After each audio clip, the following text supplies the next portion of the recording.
On attend que tout le monde ait terminé d'écrire. On peut partager? Rémi. Pour moi, les sens sont très importants. Grâce ou à cause de mon immobilité, ils se sont démultipliés, renforcés et me permettent d'aller au fond des choses, au fond des sentiments, ce qui permet l'émergence de la vérité ou de ma vérité.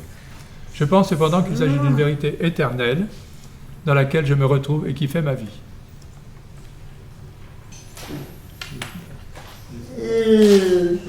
Et là? Le narrateur est immobile dans son corps, mais peut-être il vit, il transmet.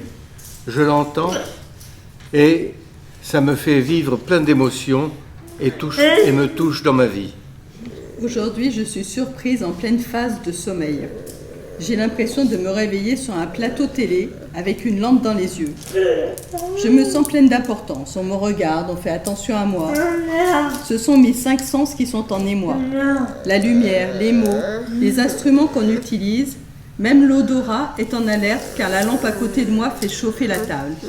C'est un charivari de tous mes sens. J'en suis heureuse. J'attends l'échange avec impatience avec mes amis.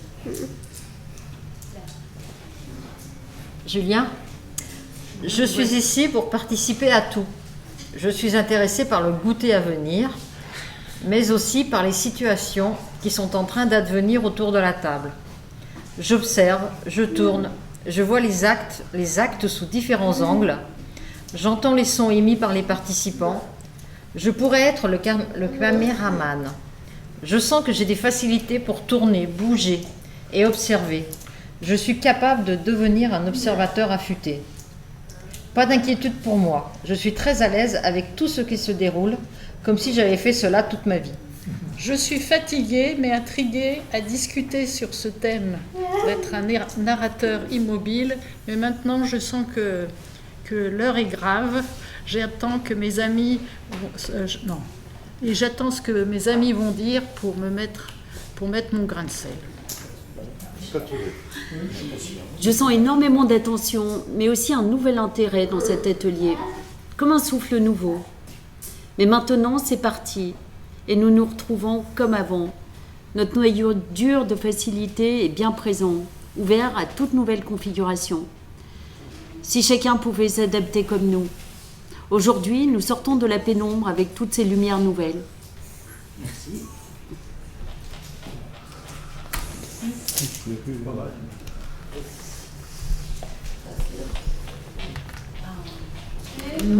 Je vois Julien, par exemple, qui n'est pas immobile, mais qui en fait l'est tout autant que moi, quoi.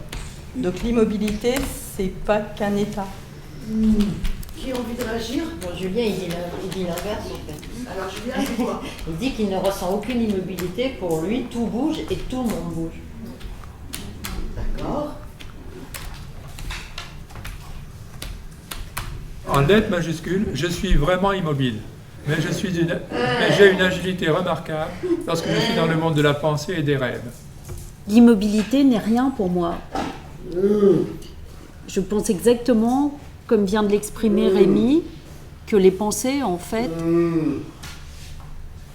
m'habitent tellement qu'il n'y a pas d'immobilité. Être immobile, c'est la mort. Et quand j'écoute, je vis. En fait, tous autour de la table, on est pareil. Même si nos corps sont différents, mobiles ou non, on vit et on est mobile dans nos têtes et dans nos esprits. Moi, j'ai trop envie de dormir, mais je vous entends. Et l'immobilisme, pour moi, c'est plus de ne pas me sentir autonome suffisamment pour vivre comme je le souhaite. Je ne parle pas de mes gestes inconscients ou de mes cris qui vous dérangent, car moi, ils ne me dérangent pas. Je souscris pleinement à ce qui a été dit, car moi aussi, je vis dans le monde de la conscience, dans cet univers de l'infini, du temps et de l'espace. Le monde réel n'est pas forcément celui que vous percevez. Depuis longtemps, le mien est beaucoup plus vaste. On parle d'univers, comme l'évoque Rémi. Il est sans limite pour moi. L'univers est en mouvement. Nous sommes tous en mouvement. Il faut peut-être plutôt qu'on parle d'immobilité, qu'on parle de mouvement. C'est peut-être là quelque chose. Si on Pour moi, tout bouge. Tout le monde bouge. Nous ne sommes pas immobiles. J'adore vous regarder participer à ce film. Le mouvement, Anne-Marie, tu n'as pas l'air de comprendre que rien n'est bloqué. Nous sommes tous dans la roue, car sans mouvement, la vie n'est pas là. La vie est mouvement, et le mouvement est la vie. Le mouvement m'anime.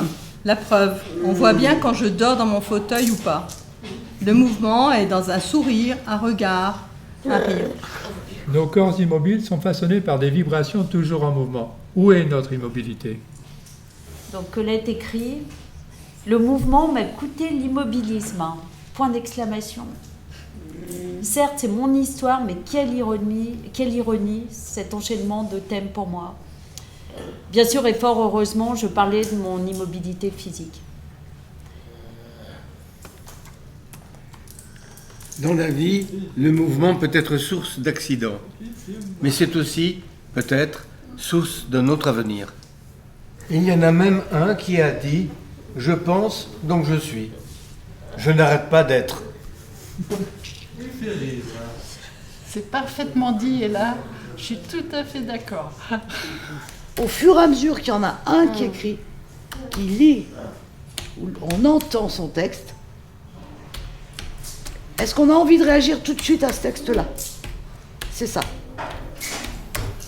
Quand Ella dit « je pense, donc je suis », est-ce que quelqu'un a envie de réagir à ça? Julien, les personnes ordinaires sont persuadées que la pensée est primordiale.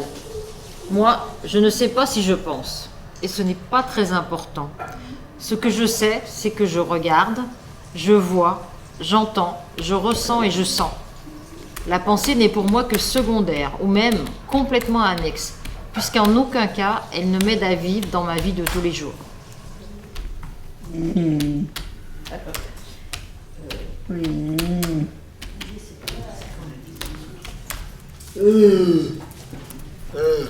Je pense, donc je ne suis pas. Car la pensée vole dans l'espace sans que je sois dans cette pensée. La pensée ne vient pas de l'être que je suis. Le problème est l'agilité de notre pensée. Personne n'est à même de l'apercevoir. Il faudrait sans cesse prouver ce que nous pensons. C'est épuisant. Du coup, seules les personnes vraiment fines et sensibles ne doutent pas de nous, de notre capacité à penser.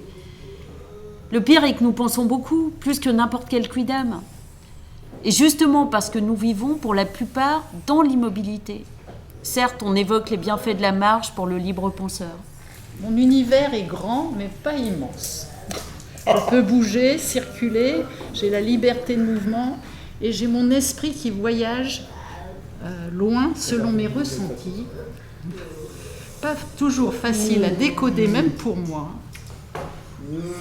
Mais j'ai des films intérieurs qui sont passionnants, mais parfois ils sont un peu graves, mais ils sont toujours justes. Fin de la première conversation. C'est pas mal. C'est pas mal. Oui, c'est pas mal, c'est bien. Non, mais c'était bien. C'était original, mais un dîner par la première conversation entre nous. Hein? Mais la profite,